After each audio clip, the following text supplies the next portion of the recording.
Добрый вечер, шановні присутні. Дякую, що прийшли. Ось я сподівався, що все ж таки нікого не буде і ми скочимо, але якби, напевно, ні. Я насамрэч вельмі вдячний, що прийшли. Тема вельмі важная, але якби, перед вечерой нагуляць апетиту, мне падаецца, можна і паслухаць. Тема гэта «Скажы, што ты ясі, я распавяду, ці ты беларус». Асноўныя гістарычныя тэндэнцыі спажывання ежы ў беларускай культуры я зраблю спробу паказаць, як адбываліся змены ў культуры харчавання. Вось менавіта хутчэй не пра нейкія там рэцэптуры, хаця мы можам потым абмеркаваць некаторыя там рэчы, як бы чаго лепей туды больш цукру ці солі, ці там уксусу і так далей.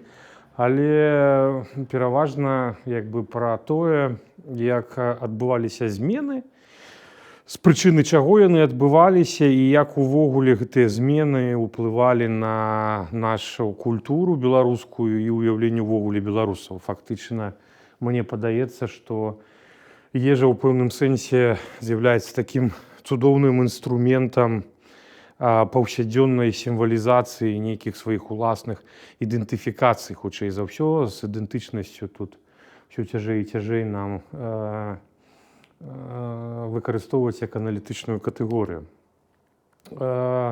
Ежа, безумоўна, адыгрывае вельмі важную ролю у культуры любога чалавека і грамадства, але яна знаходзіцца якраз ось тут, да? Яна знаходзіцца якраз у тых сегментах культуры, якія заўсёды бачны нам. І адсюль, як заўсёды кажуць, як бы хутчэй пазнаць невядомую нам краіну, гэта паглядзець на нейкія важныя архітэктурныя помнікі, паслухаць музыку і паесці ежу гэтага рэгіёну. Я вось якраз падабраў цытату Умберта Эка пра тое, што заўсёды, калі знаёмішся з нейкай краінай, з нейкай культурай, заўсёды непазбежна надыходзіць момант знаёмства з мясцовай ежай. Таму што, не спазнаўшы тамтэйшай ежы, я не магу зразумець яе жыццё, уявіць, пра што думаюць, як разважаюць мясцовыя жыхары. То бок ежа значна большы элемент, чым проста топліва, якое мы на запраўцы загружаем у свой рухавік і рухаемся далей, ці наадварот атрымоўваем асалоду такую ад нейкіх смакавых якасцяў ежы і ўсё. Гэта, мне падаецца, нешта больш складанае. Калі мы кажам пра тэндэнцыі зменаў, то кропкай адліку можна ўзяць пачатак 20-го стагоддзя ці нават канец 19-го. Даволі добра апісаныя традыцыі харчавання менавіта вясковай традыцыйнай беларускай культуры, якая якраз у 20-е і пачатак 21-го стагоддзя моцна змянілася, трансфармавалася. І тое, што ў пачатку 20-го стагоддзя разглядалася як такі канон беларускасці, у 21-м стагоддзі ўжо неверагодна трансфармавалася. Але перадусім, калі мы кажам пра культуру харчавання ў традыцыйнай вясковай беларускай культуры, то перадусім, так як сама культура абапіралася на сельскую гаспадарку і перадусім на земляробства, зернавое земляробства, то галоўнай кампанентай ежы было хлеб і каша ва ўсіх яе праяўленнях. Нягледзячы на тое, што мы лічым, што мы бульбашы, бульбаеды і бульба адыгрывае важную ролю, то ўсё роўна у параўнанні з бульбай хлеб выйгрываў, заставаўся галоўным у рацыёне харчавання беларусаў. Пры гэтым, безумоўна, бульба захоўвалася. Калі мы кажам пра гэту традыцыйную вясковую культуру, то яна падзялялася на паўсядзённую, тую, што кожны дзень ужывалі людзі, на рытуальную, звязаную са святамі, з рознымі сямейнымі, календарнымі і іншымі івентамі. І гэта можна разглядаць як ну, такі кропку адліку таго, што адбывалася. Паралельна яшчэ зафіксаваны цэлы шэраг кніг, рэцэптаў, напрыклад, якія фіксавалі гарадскую ці такую шляхецкую культуру харчавання. Я буду сёння згадваць, гэта і кніга Тюндзявіцкай, і Завадскай, у якіх апісаны там і рацыёны, і рэцэптуры, і мадэлі ўжывання, якія дазваляюць нам паглядзець як бы сацыяльна разрэз культуры харчавання на тэрыторыі Беларусі. Калі ўзяць толькі адзін такі элемент, як хлеб, то мы можам убачыць, колькі варыянтаў, колькі такіх розных гатункаў хлеба існавала, якія з розных прычынаў, у тым ліку, калі не хапала чыста мукі, рабілі ў Беларусі і спажывалі пытляваны хлеб, сітны хлеб, шатраваны, градоў, пушны, бульбяны і гэтак далей. І толькі верхні пытляваны быў з вышэйшага гатунку пшанічнай мукі, які рабілі на святы, а ў асноўным гэта ўсё ж такі быў жытны хлеб, ці, напрыклад, з дамешкамі бульбы, ці ўвогуле маглі быць з дамешкамі жалудоў, аера там і шмат-шмат яшчэ чаго, а калі-нікалі там увогуле з мукі магло фактычна не быць. Ну і там, як, напрыклад, элементы і культура харчавання, элементы ежы і культура харчавання магло быць упісвацца, да, то вось гэта знакамітая дзяжа, дзе вымешвалі цеста, да, для того, каб зрабіць хлеб. Гэтыя дзяжы рабілі з ліственных парод дрэваў, іх нікаму не пазычалі. Гэта было вельмі важны элемент менавіта начыння хатняга у кожным доме. Захоўвалася на дне кусок астаткаў з мінулага разу для таго, каб расчыніць на наступны раз, да, цеста. І, ну, напрыклад, вось гэта важнасць настолькі была, што дзяжа была ўпісана, напрыклад, у вясельны рытуал, што калі нявеста як бы не захавала сваю цнатлівасць у традыцыйнай вясковай вось гэтай культуры, то яе садзілі падчас вяселля накрывалі кажухом дзяжу і садзілі. Гэта была такая прыкмета як бы страты цнатлівасці. І такіх элементаў у культуры харчавання было вельмі шмат, і таму цяжка было ўвогуле, напрыклад, падзяліць, да, дзе такая жыццёвая функцыя падтрымання фізічнага здароўя чалавека праз ужыванне ежы скончваецца і пачынаецца рытуалістыка, дзе пачынаюцца нейкія міфічныя, міфалагічныя ўяўленні ці штосьці такого кшталту, таму што культура заўсёды больш складаная, чым мы яе видим.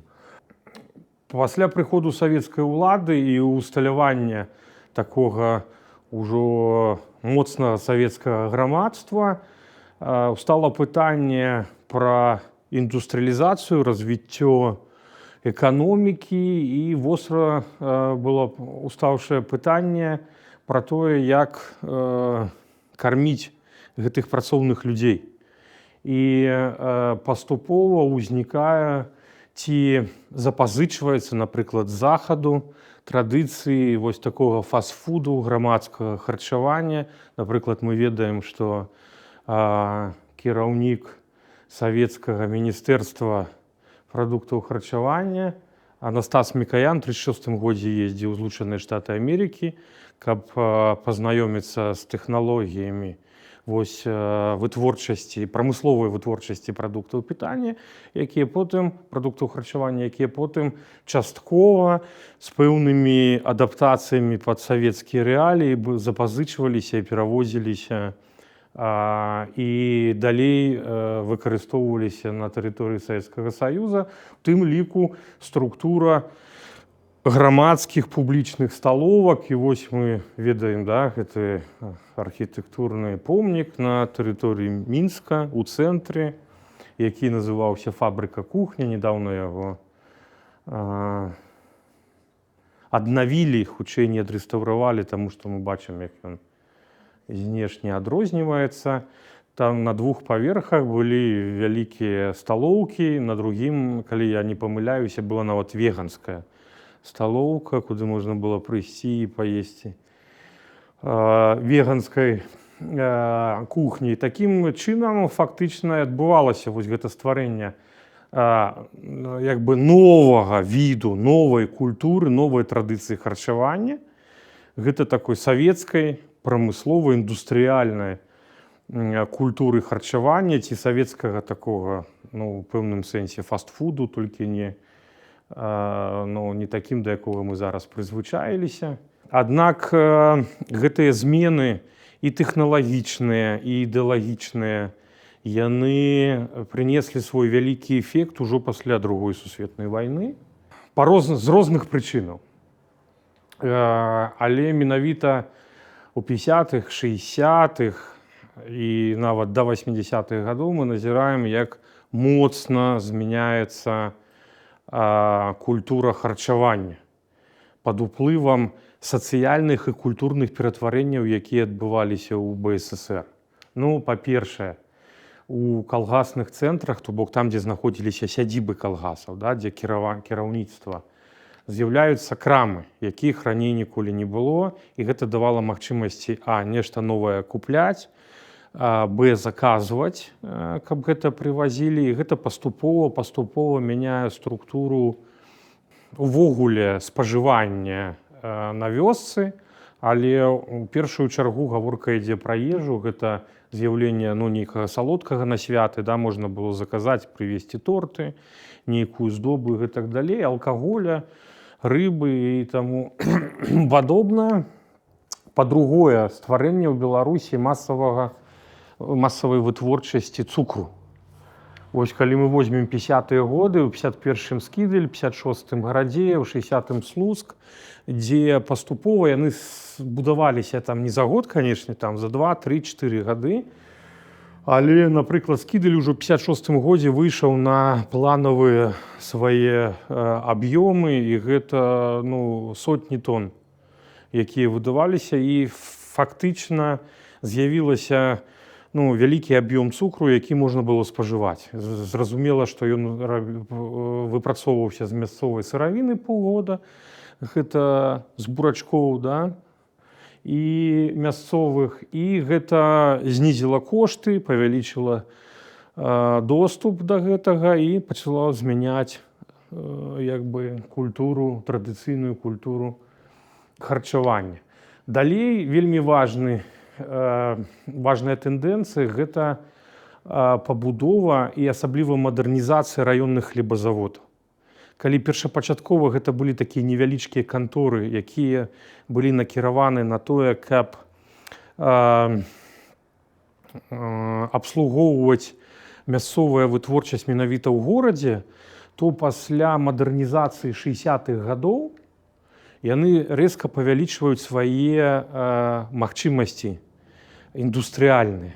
І таму пачынаюць гнаць вялікія аб'ёмы, таму што так была пабудавана іх вытворчасць. Вялікія печкі, якія нельга было выключаць, каб яны астывалі, таму што яны доўга потым зноў уводзіліся ў строй, і фактычна яны ніколі не пераставалі працаваць, і таму гэтыя раённыя хлебазаводы пачыналі гнаць вялікі аб'ём чорнага перадусім хлеба, яго сталі прадаваць па ўсіх вёсках, і ён быў танны вельмі, і гэта пачало убіваць мясцовую хатнюю вытворчасць жытняга хлеба. У гэтым перастала мець рацыянальны сэнс. І паступова к 90-м гадам мы фактычна ў Беларусі страцілі вось гэтыя традыцыі менавіта хатняга жытняга хлеба, а людзі, хто ўмеў і хто рабіў, яны перакваліфікаваліся.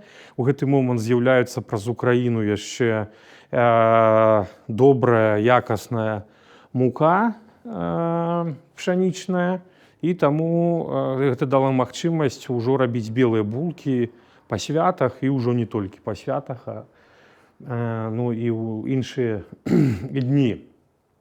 З'яўленне вялікай колькасці сталовых.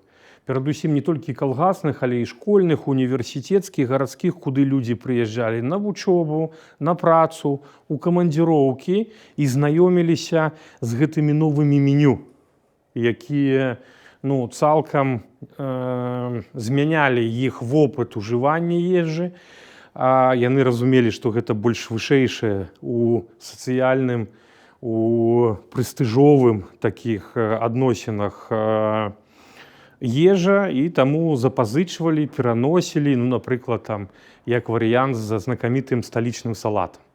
Тое, што і да, і пасля мы ведаем, як салат аліўе.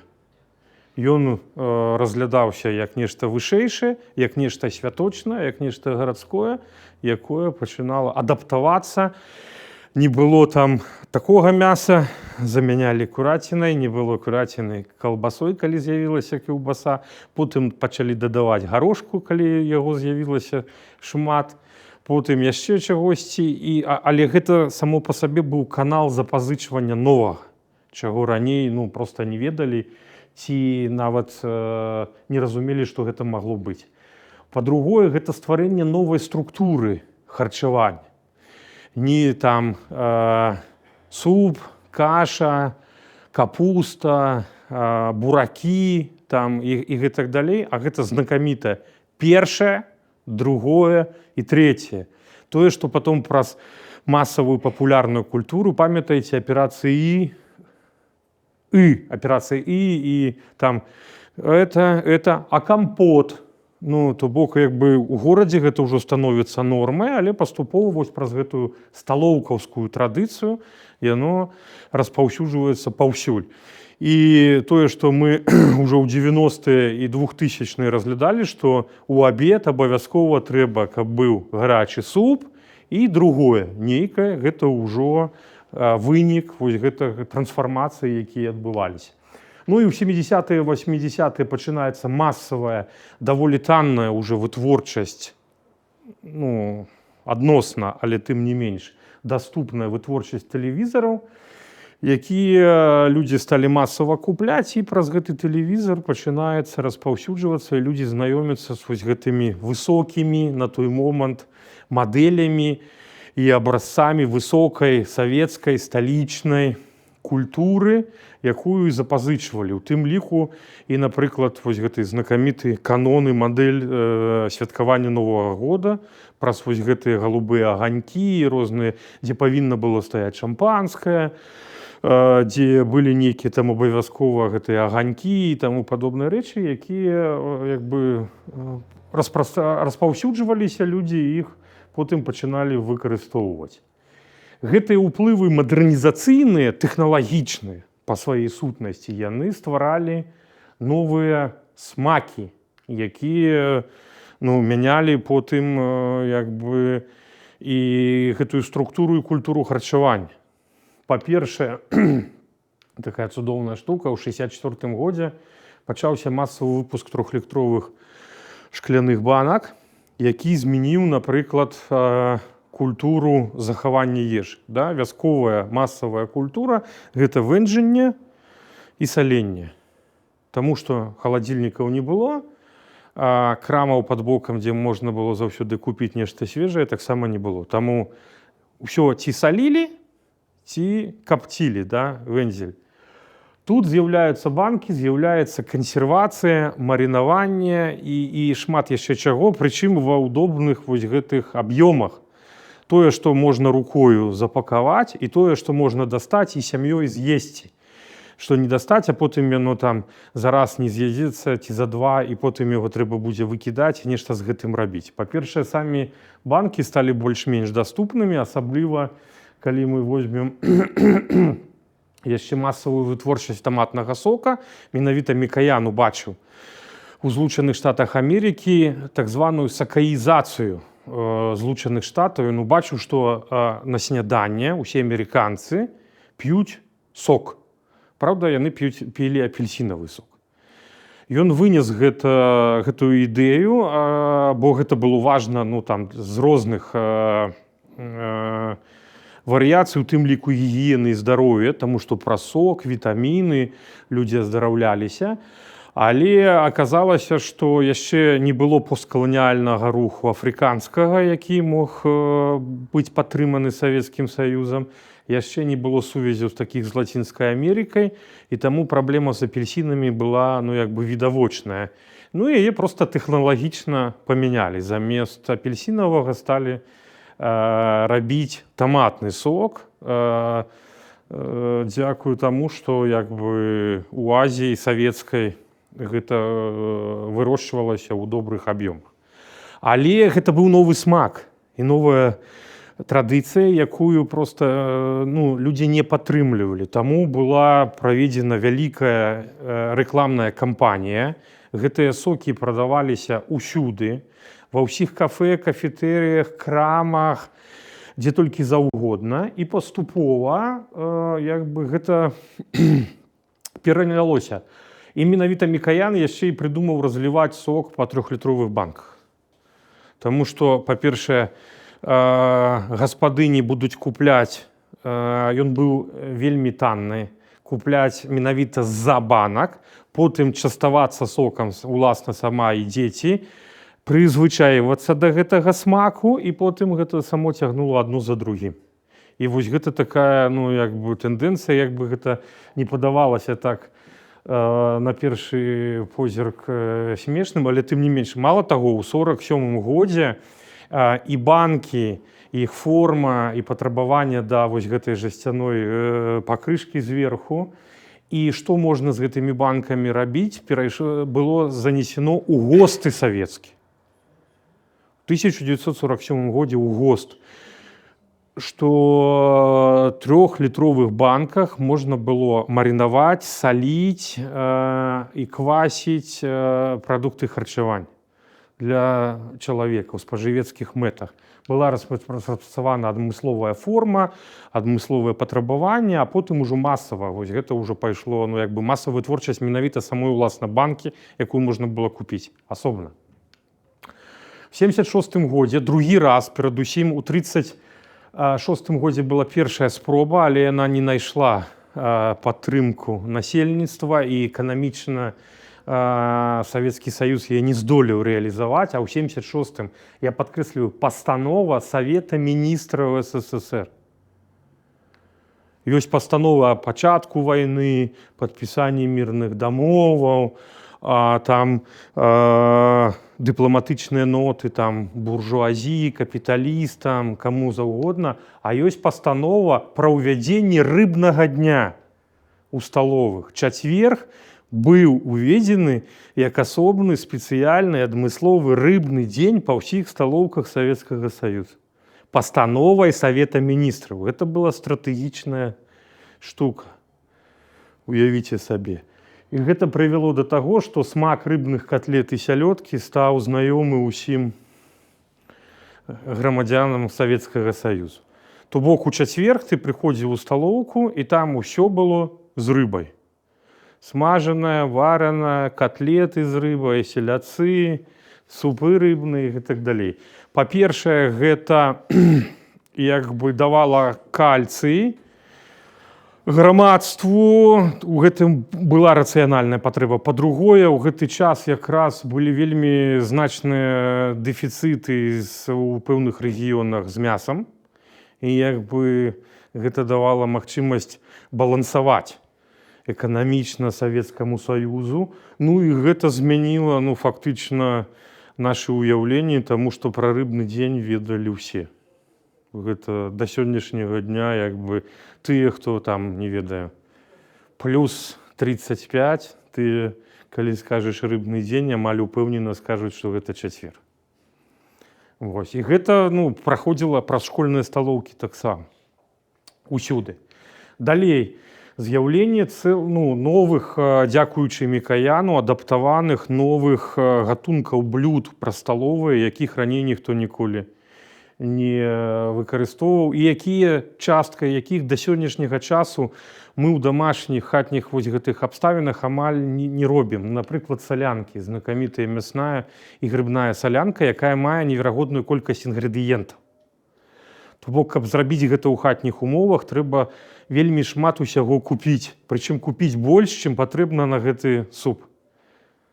Але гэта рабілася з такім сэнсам, што ўсё тое, што ў сталоўкі аставалася з розных блюдаў, яно потым дадавалася ў гэтую салянку і цудоўна выкарыстоўвалася. Таму да сённяшняга часу гуляю па інтэрнэту муля, што дома ты ніколі не зробіш такую салянку, як у сталовай. Яна можа быць смачная, яна можа якая заўгодна быць, але такую, як у сталоўкі, не, таму што там больш інгрэдыентаў такіх розных, і можа быць так, што кожны раз яны крыху могуць быць адрозныя, таму што там у гэтую сераду менш нарэзалі, засталося больш гэтага, а ў тую больш гэтага. Тым не менш, вось суп-харчо, які абавязкова быў у кожнай сталоўцы Савецкага Саюзу. Зараз гэта уяўленне толькі грузінскай кухні, а раней вось заходзіш там у пэўны дзень, там я ўжо не памятаю які, суп-харчо можна было сабе купіць у Беларусі, у Літве, там не ведаю, у Валгаградзе і так далей. Потым, дзякуючы Мікаяну, які разумеў, што трэба не проста ствараць сістэму новай культуры харчавання, трэба яе распаўсюджваць, была падрыхтавана знакамітая кніга «А вкусной», где-то яна, як она выглядае, не, вось, раней, «А вкусной и здоровой пищи».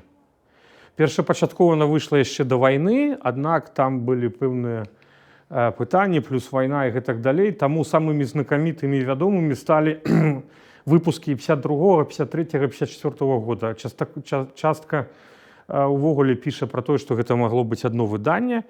Першы раз яго выдалі 52-м, 500 000 тыражом, яе разабралі адразу. І потым уже 2 разы яе дапечатвалі. І зразумееце, што 1,5 мільёна ў той час распаўсюджана 2000 рэцэптаў, вялікая колькасць рэцэптаў менавіта кансервавання, якіх было дакладна прапісана рэцэптура на 3-літровыя банкі. Як гэта рабіць? Самы з іх знакаміты – гэта рэцэпт марынаваных зялёных памідораў, якія сталі такой нават пэўнай візітоўкай СССР, калі быў эпоха дэфіцыту, вось гэтыя знакамітыя фотаздымкі, калі нічога няма, а стаяць толькі банкі з зялёнымі памідорамі. І чаму гэта важна? Таму што ў нашых рэгіёнах памідоры ў тыя гады не паспявалі выспяваць часцяком. А якраз зялёная рэцэптура дазваляла перапрацоўваць вельмі лёгка, і гэта было на той момант, хутчэй за ўсё, даволі смачна. Зараз гэта ўжо не так відавочна, але тым не менш гэта змяняла нашыя смакі таго часу. Гэта былі савецкія рэцэпты, то бок адмыслова працавалі камісіі, якія ездзілі па свету, знаёміліся з самымі лепшымі, потым іх адаптавалі пад магчымасці Савецкага Саюза, што там было. І потым, як кіеўская котлета, якая там зусім не кіеўская, ці гэты сельдзь пад шубай. Фактычна сельдзі хапала, а другое гэта традыцыі вінегрэтаў, якія даступны былі для абсалютнай большасці людзей. І іх проста скамплікавалі, адаптавалі і прапусцілі, і людзі сталі разглядаць гэта як новую страву, абсалютна цудоўную, якая дастаткова выкарыстоўвалася. Дарэчы, там быў рэцэпт маянэза, вельмі такі просты, што патрабавалася, каб яго зрабіць. І шмат яшчэ якіх штук, якія распаўсюджваліся. І я сваіх уласных памятаю, што каму не зойдзеш там у 80-е, 90-е ўсюды там на кухні, там на такой полачцы заўсёды стаяла.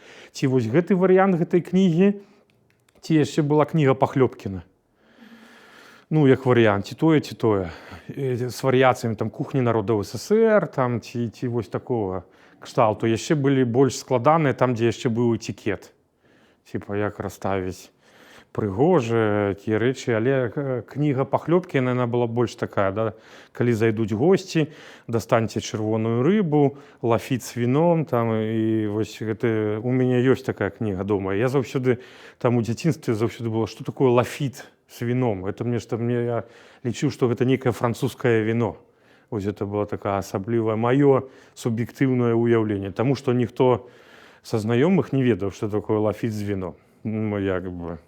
І вось такім чынам і такім механізмам распаўсюджваліся новыя веды, новая рэцэптура і новыя ўяўленні. Зараз мы карыстаемся інтэрнэтам і блогерамі, напрыклад, якія паказваюць усё нам типа гэтай Юліі Высоцкай, да, у розных варыяцыях. Пачатак 80-х гадоў беларуская папулярная культура, яна фактычна і рэагуе на вось гэта стварэнне ўжо кананічных вось гэтых савецкіх версій. Вось фільм «Людзі на балоце» і «Белыя росы» гэта якраз паказ, ад чаго гэта шло. І вось мне вельмі падабаецца, і мне падаецца, вось у культуралагічным, такім культуральным, антрапалагічным сэнсе вельмі недаацэнены фільм «Кіроўца аўтобуса». Ён такі, в канцэнтраванай форме напоўнены рознымі культурнымі штампамі, якія павінны былі паказаць, як змянілася савецкая Беларусь. Па-першае, там шмат кадраў пра Мінск, пра яго архітэктуру, як яны едуць, прычым тыя, хто ведае Мінск, яны едуць то па Машэрава, то там па яшчэ нейкім у розных накірунках, але гаворыцца, што як бы едуць яны у бок Брэста, але потым яны прыязджаюць у кафэ, якое каля хатыні, як яно там называецца, партызанская, да? Такая камяніца. І гэта як бы ад Брэста, мягка кажучы, у іншым месцы. Гэты фільм пачынаецца з таго, што просты кіроўца аўтобуса раніцай у сваёй дачкі, зайшоўшы да яе, каб даць ёй грошы, паразмаўляць пра яе уласнае жыццё, раніцай п'е гарбату з блюдца і заядае буцербродамі з маслам і сырам.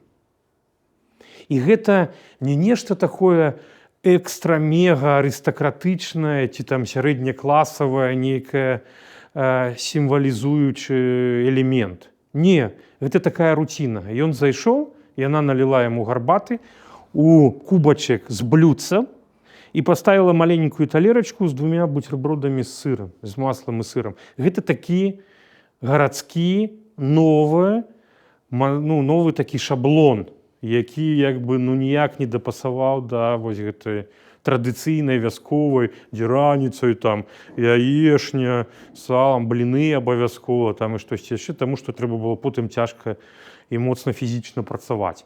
І гэта быў такі паказчык новага вось дасягненняў, зменаў, якія адбыліся. Пасярэдзіне фільма яны даязджаюць да кафэ, дзе заходзяць і спакойна выбіраюць сабе дыетычную блюда ці нейкія яшчэ, і ўсе сабе як бы пасажыры аўтобуса ў сталоўцы спакойна ў кафэ з падносамі набіраюць блюда, і гэта такая дэманстрацыя абсалютна такога урбаністычнага, сучаснага сацыялістычнага шаблона. І гэта вельмі паказальна, і што ўсе гэтыя фільмы выйшлі ў пачатку 80-х гадоў. Гэта павінна было ў масавай культуры засведчыць вось тыя незваротныя культурныя сацыяльныя змены, якія адбыліся у беларускім савецкім грамадстве. У 90-е і ў канцы 90-х, а хутчэй за ўсё у нулявыя і дзесятыя, Рэспубліка Беларусь і беларускае грамадства пачынае адчуваць новыя ўплывы глобалізацыйныя, і мы пачынаем паступова. Мне падаецца, што гэта выглядала так. Піцы пайшлі, піцэрыі. Адразу гэта было такое элітарнае. Схадзіць у піцу гэта было амаль па коштах, як у добры рэстаран. І толькі з цягам доўгага часу яно ператварылася ў нешта такое больш-менш дэмакратычнае, калі нават школьнікі, скінуўшыся разам, могуць патэлефанаваць у абедзены час, і танней ім прывязуць вялікую піцу, чым купіць стандартны абед у школьнай сталоўцы там у 10-е гады. Я гэта назіраў не раз і не два, і гэта падлічвалі, і аказвалася, што гэта дешавей. Потым з'явіліся сушы, прычым у Беларусі сушы сталі даволі дэмакратычнымі у параўнанні з нашымі суседзямі. Мы выйгрываем просто на парадак у сэнсе коштаў. Там пра густы гэта ўжо даволі з'ява спецыфічная, у кожнага сваё, але тым не менш вось у гэтай даступнасці мне падаецца, што Беларусь выйграла. Прычым гэтыя рэчы былі датычны не толькі, напрыклад, мінскую сталіцы, ёсць цудоўныя там рэчы ў раённых цэнтрах, дзе такія вядомыя ёсць, напрыклад, там кафе азіяцкай, паназіяцкай кухні, куды людзі адмыслова прыязджаюць з другіх раёнаў, таму што вось там ёсць, і гэта само па сабе. Потым з'яўленне кебабаў, якія сталі адчыняцца на кожнай вялікай станцыі метро і вакол іх. І я ў пэўным сэнсе называю гэта ўвогуле кебабізацыяй, і хінкальні, якія апанавалі і сталі чымсьці больш, чым этнічным рэстаранам, а нечым такім неад'емным для Мінска у першую чаргу. І гэта даволі так дзіўна, што там не адзіна цэлая сетка, і яна стала карыстацца такім вялікім попытам. І гэта яшчэ адна важная хваля, якая зноў мяняе. І ўжо зараз мы назіраем стварэнне новай структуры, новых традыцый, новых уяўленнях аб харчаванні, дзе ўжо суп, асабліва там шчы, борщ і так далей, шчаўе такое традыцыйнае, і яно перастае мець вось гэты хатні сэнс, а яно пераходзіць уже ў кавярні для этнічныя, нацыянальныя, а дома замяняецца чымсьці больш такім простым. Важны ўплыў і значэнне на гэтыя сучасныя тэндэнцыі мела турыстычная сфера. Прычым, як гэта не дзіўна, адбылася такая штука, якая, калі цытуючы знакаміты савецкі мульцік, такая карова нужна самому. Да, в пэўным сэнсе у нулявыя і 10-е гады, калі пачалася актыўная з падтрымкай дзяржавы развіццё турыстычнай сферы, гэтыя прапановы традыцыйнай ежы, шляхецкай ежы, рознымі гістарычнымі інтэрвенцыямі. Праект, на мой погляд, быў накіраваны хутчэй на турыстаў, якія прыязджалі бы ў Беларусь, таму што для унутранага рынку гэта, падавалася, не спрацуе. Аднак тэндэнцыя набыла новы накірунак, і вось у гэтыя 10-е гады аказалася, што яно пайшло якраз у накірунку унутранага спажыўца. І людзі актыўна, стала модным займацца ўнутранім турызмам, людзі пачалі ездзіць у розныя там накірункі. Самы цікавы, на мой погляд, прыклад, гэта мотальскі фэст, мотальскія прысмакі, так званы, дзе фактычна мы там да гэтага дайдзём, такая грачанёвая каша, кіслая капуста, сала ляжыць, агуркі, і фактычна больш такога, яно прыгожа там сервіравана ў этнічным сэнсе, але людзі едуць там за сотні кіламетраў, каб паесці грачанёвай кашы. Фактычна гэта выглядае менавіта так. Людзі едуць за эмоцыямі, людзі едуць за новымі уяўленнямі для сябе, а потым пачынаюць і ўжываць тое, што, напэўна, у паўсядзённым жыцці яно было б звязана з хатай, сталоўкай і чымсьці такім руцінным. Але тым не менш яно пачынае спрацоўваць. І мне падаецца, што важны ўплыў на гэта ўсё аказала друкаванне па-беларуску ў 93-м годзе знакамітай літоўскай гаспадыні, твору аўтарства Ганны Тюндзявіцкай, дзе было шмат парадаў такога этыкетнага характару, рэцэптурнага характару, што ў які дзень трэба з чым там, што да чаго дапасаваць. што фактычна у пэўным сэнсе адкрыла вочы для шмат каго якраз у перыяд такога нацыянальнага адраджэння, калі канонам збольшага выглядала вясковая традыцыйная культура.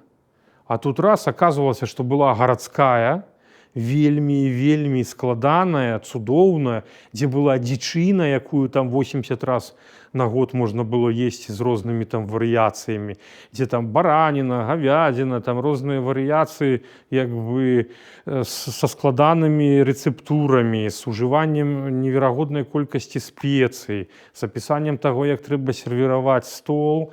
І аказалася, што не толькі вёска, не толькі вось гэта вясковая традыцыя, а што было яшчэ нешта большае. А адкрыццё і стварэнне маршрута ў Несвіж мір, яно пачало аказваць такі ўплыў. Людзі пачалі цікавіцца, хадзіць на гэтыя экскурсіі і даведавацца пра магнатаў, шляхту, якая мела унікальныя традыцыі. Былі адкрытыя кнігі там 17 стагоддзя пра знакамітыя блюда, пра знакамітыя традыцыі, якія пачалі аказваць уплыў і змяняць вось гэта. Пры тым, што рэальна літоўская гаспадыня у польскамоўным свеце была вельмі вядомая, і толькі ў 19 стагоддзі як мінімум 6 разоў яе выдавалі. І для польскага грамадства і польскага рынку яшчэ савецкіх часоў цюндзявіцкая літоўская гаспадыня лічылася часткай іх як бы культурнага ландшафту, нягледзячы на тое, што гэта як бы не зусім пра тое. Тым не менш, і вось гэта адкрыццё і гэта звяртанне да гэтых тэкстаў, да яе імя, яно адбываецца да сённяшняга часу. Не толькі да яе, яшчэ і да Завадскай, рэдактаркі гэтай кнігі, якая потым напісала кнігу «Польская кухарка». Такога ж кшталту, крыху меншая, яна больш такая рэцэптурная, гэта ўжо такая этыкетная, але тым не менш, не менш вядомая ў гэтым усім. І гэта прывяло да стварэння вось такіх рэакцый. Перадусім тое, калі мы кажам вось рэакцыі і вынікі масавай культуры, і як у пэўным сэнсе тое, што калі мы кажам пра знікненне нацыяналізму, знікненне нацыянальных рысаў, знікненне там нацыянальна арыентаванай гісторыі, а гэта такі супраціў праз масавую культуру. Тое, што вось у антрапалогіі вывучэння папулярнай культуры добра вядома. Вось гэтыя назвы, гэтыя інтэр'еры, гэтыя рэчы, якія сталі неад'емнай часткай як бы жыцця паўсядзённага, куды можна схадзіць, паесці і адчуць вось гэтыя словы, якія зараз не па-рознаму ўспрымаюцца.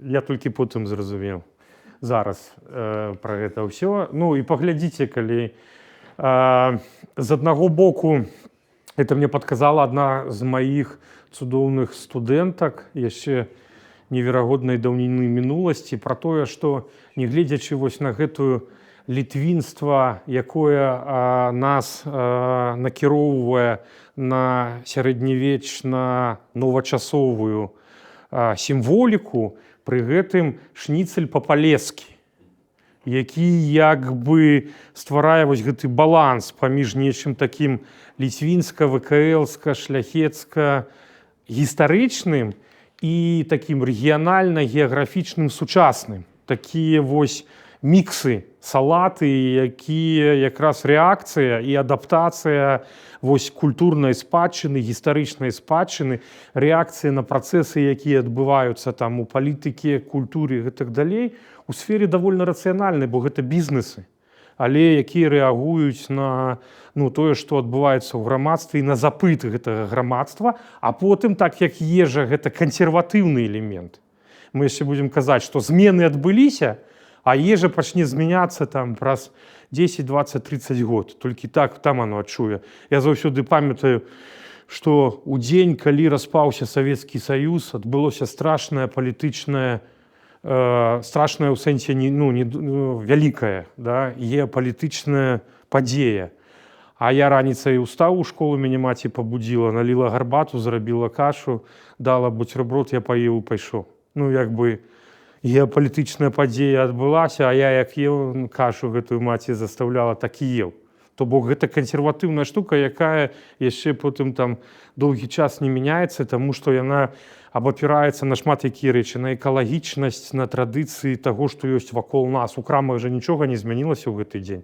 Той же самы набор прадуктаў харчавання, тыя ж самыя этыкеткі, ўсё тое самае, рэцэптура тая самая. Ну нічога не змянілася, і мы ўсе там глядзім тэлебачанне, слухаем радыё, Божа, там, ай-яй-яй, але пры гэтым далей едзім тое, што не мянялася і яшчэ пэўны час не будзе мяняцца.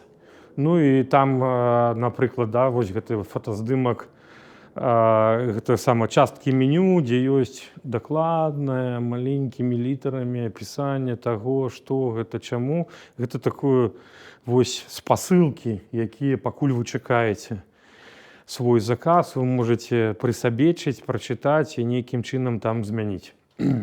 Ну і такіх прыкладаў шмат. І назвы там Літвіны, кухмістар, сельдзь-па-радзівілаўскі, заўтрак пана Лівона, ну і шмат яшчэ чаго, што як бы якраз паказвала, што это традыцыйныя домашнія рулеты, запечёнае мяса, бужаніна, такая традыцыйная бужаніна. Салат шляхецкі, вось ён, які фактычна, ну, звычайны вось гэты салат, курінае філе, агурец, памідор, вось якраз, ну, варыяцыя, але які змяняе назву і ўжо як бы зусім па-іншаму іграе, да, у меню. Не проста там салат весенні, да, ці штосьці такога кшталту, а ўжо шляхецкі, да, ўжо як бы зусім ці беларускі пагрібок, як гучыць. Не проста саленне, а беларускі пагрібок. И вот и основной источник нашего вдохновения – традиционная крестьянская кухня. Як бы для тых, хто яшчэ гэта не разумее, яму яшчэ дакладна гэты месседж прапісваюць, каб ён зразумеў. Кухня шляхты и горожан Беларуси, Восточной Литвы, а также известные и любимые народом блюда советского периода нашей истории. То бок весь набор всіх варыяцый для кожнага, хто палітычна, ідэалагічна шукае нейкія свае сімвалы і зместы ў гэтым. Борщ віленскі з пампушкамі, медальёны ружанскія, стейк магнацкі, ну і кафе ў Францыска. Цікава, у якога? Да? Францыска гэта магло быць. Клёцкі з душамі, беларускія цэпеліны, вось, для тых, хто не разумее, да, адразу фармулююцца. Гэта рэальнае меню. Ну, як бы нічога. Калдуны вілейскія, дранікі па-дамашняму, бульбянікі і шмат яшчэ чаго. Блюда па рэцэптам радзівілаў. Вось, каб хто не зразумеў з першага разу, што значыць у Францыска, ёсць яшчэ ўдакладненне. Ну і элементы інтэр'еру, якія дапамагаюць усё гэта зразумець. Ну і вось частка гэтай турыстычнай прапановы – гэта фестывальная культура. У пэўны момант у Рэспублікі Беларусь была дзяржаўная госпадтрымка праграмы фестывалю турыстычных, і ў пэўны момант іх было за 200 штук.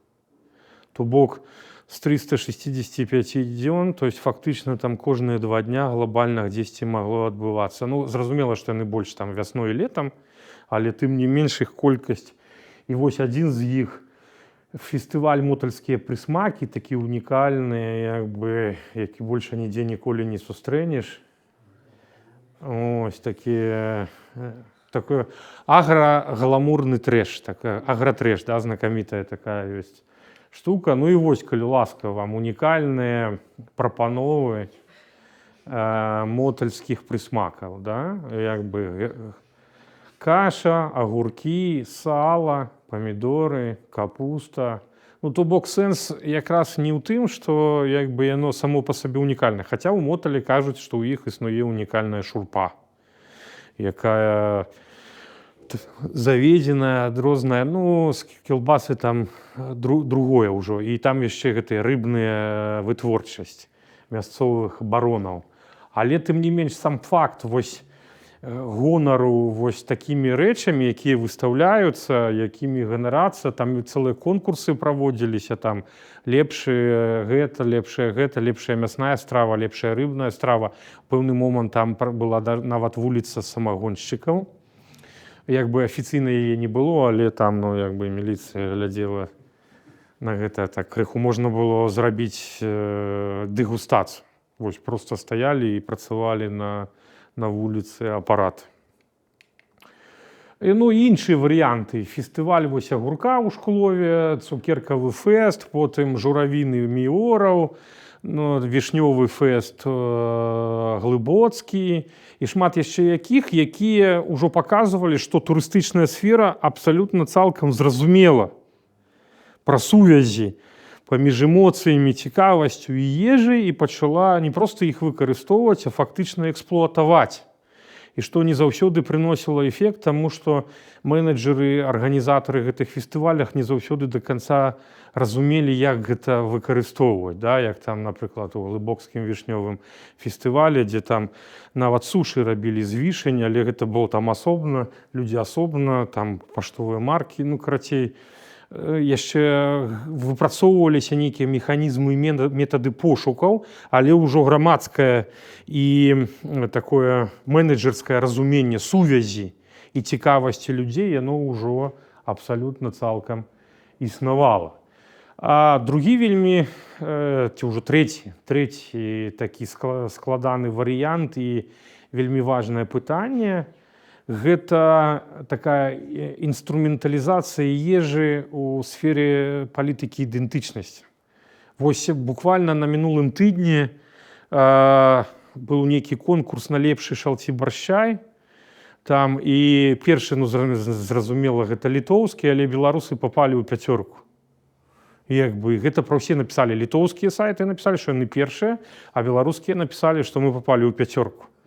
І гэта там частка гонару, да, што мы ўсё ж такі там. І такіх пытанняў, калі вы памятаеце 22 год, калі украінскі боршч быў унесены ў спісак ЮНЕСКО, і гэта стала асобнай палітычнай праблемай, дзе прадстаўнікі МІДаў паміж сабой змагаліся, каб даказаць, чый ж насамрэч боршч. Да? Ёсць такія же праблемы з тым, дзе радзіма бульбы у Амерыцы паўднёвай, якая краіна з'яўляецца. Да? Там 4 ці 5. Ёсць войны за кімчы, за хумус, за басмаці, за кравяную калбасу. Ірландцы, шатландцы, англічане змагаюцца і не ведаюць, што, ну, радзіма Беларусь, зразумела, а дзе яшчэ. Як бы забіваеш свінню і першае, што робіцца адразу, гэта кравяначка. Як бы, а ўжо там да шатландцаў пакуль яно там даходзіць. І таму гэта пытанні, якія больш складаныя, таму што яны зразумелыя. Калі мы кажам пра нейкія палітычныя дэкларацыі, яны даволі складаныя і патрабуюць, ну, нейкай адукацыі, нейкіх разуменняў таго, што адбываецца ў нейкай палітычнай сферы. Калі мы выкарыстоўваем ежу, то там усё зразумела. Людзі кожны дзень ядуць, людзі добра знаёмы з ежай, і гэта вельмі такі лёгкі і эфектыўны інструмент маніпуляцыі і выкарыстання. Ах, вы, нашае, назвалі сваім, ай, гэта клёцкі з душамі. Не, гэта цэпеліны, это не цэпеліны, гэта клёцкі з душамі, ну і гэтак далей. І гэта такая лёгкая форма маніпуляцыі і выкарыстання, але вельмі зразумела і эфектыўна, якую ўсе направа і налево выкарыстоўваюць. Гэта мы яшчэ алкаголь не бралі. Гэта асобна яшчэ прастора, дзе хто, дзе лепшы віскі, хто яго першы, дзе сапраўдны каньяк, а дзе брэндзі, дзе шампанскае, дзе ігрыстае віно, дзе родзіна водкі, а дзе самагонкі, і дзе той віскі, калі вось ёсць самагонка, да віскі той самы самагон, ну і пайшло-паехала. А калі забраць яшчэ гістарычную рэцэптуру знакамітых напояў Вялікага княства Літоўскага, то мы ўвогуле пападаем у свет чароўных і міфалагічных істотаў, рэцэптаў і гэтак далей. Але пры гэтым, калі мы возьмем яшчэ адзін аспект і тэндэнцыю, усё ж такі ежа выкарыстоўваецца вось гэтай вось палітыкі ідэнтычнасці, І тут мы назіраем некалькі такіх аспектаў. Па-першае, сама нацыянальная ідэнтыфікацыя была моцна у пачатку 20-го стагоддзя палітызаваная менавіта на падставе і падмурках беларускай вясковай традыцыі ці традыцыйнай культуры беларусаў. Большасць беларусаў жыло на вёскі, і зразумела, што культуртрэгеры і палітыкі таго часу яны звярталіся менавіта да большасці, зразумела, і стваралі нацыянальныя праекты, якія б апіраліся на зразумелыя большасці канцэптуалізацыю. Зараз мы маем зусім новы сэнс, новыя ўяўленні, новыя ідэнтыфікацыі, але і там ежа выкарыстоўваецца вельмі актыўна, і гэта становіцца часткай нашых ідэнтыфікацый, уяўлення аб тым, да каго мы належым, што мы ядзім, што дазваляе нам разумець, да каго мы з гэтым належым.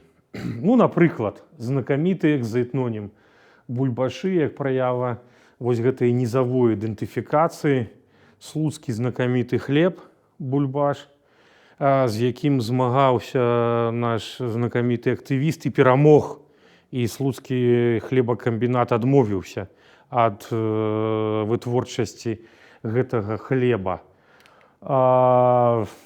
Перадача на СТВ беларускім «Гуляй бульбаш», дзе пелі зоркі ад 7 до 17 дывізіёна, назовем гэта так, якія прадвігалі беларускую візуалізацыю, і гэта мела такую назву. Нейкія магніцікі ў цэнтры Мінска, якія можна было купіць. Вось для мяне вялікае пытанне, ці можам мы у цэнтры Вільнюса купіць магніцік, на якім будзе напісана «Лабусяція», напрыклад, ці што-небудзь такого кшталту ў цэнтры Варшавы. Пшэкі. І што, можа быць, у Кіеве яшчэ мы можам там знайсці варыяцыі маркетынгавыя на тэму, не будзем казаць якую, але тым не менш, гэта такое, прычым у мяне такі быў дома, я яго купіў, гэта каля ГУМа прадавалася, з таго боку этикетка гэта зроблена ў Кітаі. На замову беларускага вытворцу. Да, такі сімулякр у пэўным сэнсе. І класічнае свята бульбаша. Летом, калі на лыжах не пакатаешся, а сілічам трэба было працаваць, было прыдумана свята бульбаша, можна было прыехаць, пасмажыць шашлычкі, пасмажыць дранічкі, паесці, папіць і патанчыць, хутчэй за ўсё вось пад перадачу «Гуляй бульбаш». Тым не менш, гэта рэакцыя грамадства і у пэўным сэнсе яго выкарыстанне, прычым гэта выкарыстанне менавіта беларусамі, нягледзячы на тое, што гэта экзаэтнонім. Фактычна гэта якраз сведчанне на ўнутранае спажыванне, і не проста спажыванне, а яшчэ і ўнутраная творчасць і вытворчасць вось гэтых рэчаў. І, напрыклад, першае, што я змог знайсці ў такой папулярнай масавай культуры, гэта расійскі фільм «Любіць па-рускі 3». Там такі сюжэт, як фермеры змагаюцца там з бандитамі, нешта такого кшталту, але вось губернатар, адзін з галоўных герояў, губернатар едзе ў Беларусь да Расціслава Янкоўскага за дапамогай там нейкая дошкі трэба было для будаўніцтва, нешта такого кшталту. Яны, як заўсёды, што робяць славяне, калі вырашаюць свае праблемы? П'юць, зразумела. І вось там гучыць фраза «бульбашы не кінуць». Вось гэта ўжо можна назваць экзаэтнонімам. Як расіяне называюць беларусаў. Фактычна, бульбашы, хутчэй за ўсё, гэта экзаэтнонім, які ўзнік у дачыненні да беларусаў, якія служылі, магчыма, яшчэ ў імператарскай царскай Расіі, хутчэй ужо ў Савецкім Саюзе, і там атрымоўвалі вось такую мянушку, зразумела, з чым звязана. З распаўсюджваннем вырошчвання бульбы ў той момант, калі Беларусь увайшла ў склад Расійскай імперіі з Рэчы Паспалітай, толькі гэтыя землі на гэтых землях ужо вырошчвалі бульбу. Яшчэ імператарам там расійскім прэзентавалі ў якасці сувеніраў нейкія бульбачкі, а ўжо ў Беларусі іх у даволі вялікіх памерах вырошчвалі. Можа быць, іх з гэтым таксама звязана, што гэта моцна адрознівала гаспадарку людзей ад астатніх земляў расійскай імперіі. Але тым не менш тут мы бачым якраз экзаэтнонім. А вось у гэтай версіі мы бачым ужо ўнутранае не проста спажыванне, а яшчэ і вытворчасць гэтых элементаў, нейкія з якіх увогуле такія перакручаныя. Зрабіць у Кітаі на замову беларускай фірмы і прадаваць унутры, типа турыстам. Нешта такое зусім зменлівая. Тым не менш, вось гэтая ідэя о бульбашах хутчэй за ўсё ў той момант, калі ідэалогіі не існавала, ці яны змагаліся так паміж сабой у палітычнай сферы, а ўсё астатняе атрымоўвалася ў вакууме, мне падаецца, што гэта набывала такую пэўную папулярнасць, такі, просто, я не ведаю, як гэта тлумачыць рэчы, там, типа конкурс, і на смажанне бульбы ў самай вялікай патэльні, які фіксавалі, прыязджалі гэтыя прадстаўнікі там кнігі рэкордаў. І прычым, глядзіце, гэта робіць салдат. То бок, раз гэта робіць салдат, то гэта робіцца выключна з дазволу дзяржаўных органаў. Значыць, гэта ўсё так или інакш арганізавана з дапамогай ці менавіта дзяржаўнымі органамі. То есть дзяржаўныя органы смажаць бульбу на самай вялікай патэльні, каб эксперты гэта зафіксавалі. Навошта? Таму што дзе павінна смажыцца самая вялікая патэльня з бульбай? У бульбашоў, правда? А дзе яшчэ? Не ў Амерыкі ж.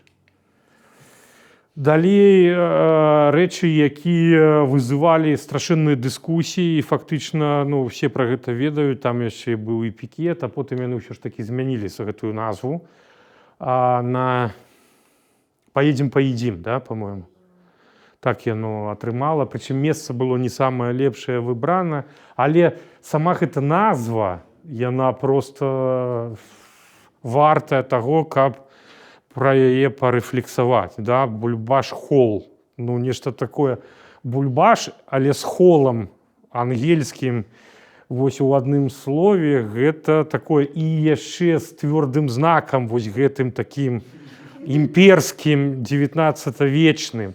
То бок цэлы набор вось гэтых клішэй, стэрэатыпаў, якія разам звязаліся ў такі бульбафьюжн, ці як гэта можна назваць. Гэта вельмі цудоўная рэч у якасці сімвалаў масавай культуры. Далей мы пераходзім да яшчэ больш базавага варыянту. Увогуле для славянскай культуры алкаголь гэта не проста нешта звязанае з напоем і забыцца. Да? Гэта такая славянская рефлекшн, медитацыя. Мы п'ем заўсёды. Дрэнна п'ем, добра п'ем, няма што рабіць п'ем, на працы п'ем, сустрэліся п'ем. Гэта такая частка традыцыі. Я зараз не пра алкагалізм, а пра вось упісаныя гэтыя такія традыцыі. Памятаеце, быў такі савецкі фільм «Джек Васьмёркін амерыканец». Кажа, карову прадаваў, карову будзем абмываць. Кажа, навошта яе абмываць? Я учора з мылам яе абсалютна добра вымыў. Такі чалавек з амерыканскай культуры, ён да яго месседж не дайшоў. Што значыць абмываць кароў? І вось мы бачым адзін з самых такіх эфектных маркетынгавых брэндаў. Да, водка «Бульбаш», якая прадаецца ўсюды па Беларусі, якую бяруць на сувеніры і гэтак далей, і мы бачым вось гэты вобраз. Прычым, глядзіце, ён так ад бутылкі да бутылкі, там у розных перыядах ён мяняўся, зараз ужо знік так глобальна, ёсць на нейкіх там настойках. І таксама ўжо, але паглядзіце, якія прыгожыя, каларытныя такія фігуры, якія навеиваюць нам вось гэтую беларускасць, гэту жыта, гэтыя саламяныя брылі, там, вышыванкі і шмат яшчэ чаго. І я доўга думаў, на што яно мяне, з чым яно ў мяне асацыюецца, і знайшоў нейкія такія варыянты, якія звязаныя з вось гэтым вобразам, але мне падалося, што гэтага мала. І гэта я вельмі доўга шукаў. Вось у мяне круцілася ў галаве, але я не мог, вось у мяне, ну, да канца мулявін мне не пасаваў. А вось Халк Хоган – гэта суперзорка трэцясортавых такіх баевікоў, такіх типа там, дзе трэба выйсці. Ён быў яшчэ зоркай гэтых рэслінга, там штосьці такого. Там прыйшоў, стукнуў і ўшоў. Ну, як бы можна нават без словаў такое. Але напрыканцы 80-х, пачатку 90-х гэта было тое, што было патрэбна нам. Але і гэтага не зусім мала. І вось калі я першы раз убачыў водку Бульбаш, то я вспомніў хлопцаў, якія стаялі пад гіпермаркетамі ў Беластоку і шукалі, ну, як бы на вось гэты бутэлек. І вось гэта якраз, як мне падаецца, гэта такая польская традыцыя вось такіх нейкіх рэчаў. І нават калі гэта і беларуская, то хутчэй гэта, ну, і мулявіны, песняры, гэта як бы, ну, немного не тое, калі мы кажам пра этнічнасць. Гэта ўжо гульні масавай папулярнай культуры, ў нейкія адаптацыі, прычым і творцам выступае чалавек, які быў не з Беларусі, да? Ну, там з рознымі варыяцыямі. Але сама вось гэта канатацыя, яна, ну, такая даволі цікавая, з кім яно звязана. Я пачаў шукаць, як гэта можа быць дапасавана да Беларусі. Я знайшоў вось фотаздымак Луізы Арнер-Бойд пра Пінск. І гэта, ну, фактычна амаль такі адзіны вобраз, дзе ёсць такі капялюш падобны, і ёсць чалавек з вусамі. Але паглядзіце, як яны моцна, ну, як бы антрапалагічна, фізічна адрозніваюцца. Паміж імі ёсць разніца. І калі мы возьмем менавіта у Луізы Арнер-Бойд, ёсць цэлая серыя партрэтаў з Пінска, мужчынаў і жанчынаў, то з вусамі там толькі вось два. Ёсць яшчэ з такімі барадамі і вусамі, але яны, ну, ввогуле не пасуюць. Ну і нават калі гэта такія пазітыўныя погляды, ну, яны неяк адрозніваюцца. То бок гэта такія маркетынгавыя хады, якія выкарыстоўваюць адназначна, да, вось гэтыя рэсурсы. Але гэты паказ, што гэта глобалізацыя працуе не зусім для нас і не зусім з аўтэнтычнымі рысамі, але мы гэтым карыстаемся, а потым, можа быць, праз 100 гадоў яшчэ людзі будуць казаць, што гэта, можа, партрэт якога-небудзь невядомага знакамітага беларуса, якога выкарыстоўвалі. Ну, такіх жа прыкладаў даволі шмат розных. Ну і вось як гэта выглядае зараз. І як гэта працуе. Вось Бульбаш гэта па-сучаснаму тэхналагічна. Водка Бульбаш нано. Ну, як бы, каб было зразумела, што вось ад вось гэтага дзядзькі да нанотэхналогій. Прытым той, хто ведае, як працуе вытворчасць водкі, ну, нанотэхналогій там фізічна не існуе. Да, робіцца спірт, потым яго, як бы, ну, разбаўляюць, ну, спрашчона да таго, што выглядае потым як водка. Але бачыце, як тэхналагічна, як гэта па-сучаснаму, як гэта змяняе ўвогуле вобраз. Пры тым, што я б хацеў падкрэсліць, што бульба з'явілася вельмі позна на тэрыторыі Беларусі. І гэта сведчанне, напрыклад, што позна, што ў абрадавай ежы, то бок ту, якую выкарыстоўваюць на ўсе рытуалы нашага жыцця, бульба не выкарыстоўвалась. Хлеб, мучныя, зерне, кашы. І толькі пасля вайны на поўначы Беларусі сталі выкарыстоўвацца клёцкі. Там, калі не было хлеба, тады з бульбы рабілі клёцкі, і з гэтымі клёцкамі ўжо як рытуальнае блюда выкарыстоўвалі. Але гэта быў такі эрзац. Ён проста замацаваўся пасля, як такі варыянт эканамічны, бюджэтны. Але гэта паказчык таго, што бульба з'явілася позна. Але вось гэтыя рэчы, яны сведчаць якраз пра эксплуатацыю вось гэтых традыцый, элементаў вось гэтых нацыянальных момантаў, якія ствараліся ў пачатку 20-го стагоддзя ў першых нацыянальных праектах Беларусі. Ну і як жа без драніка?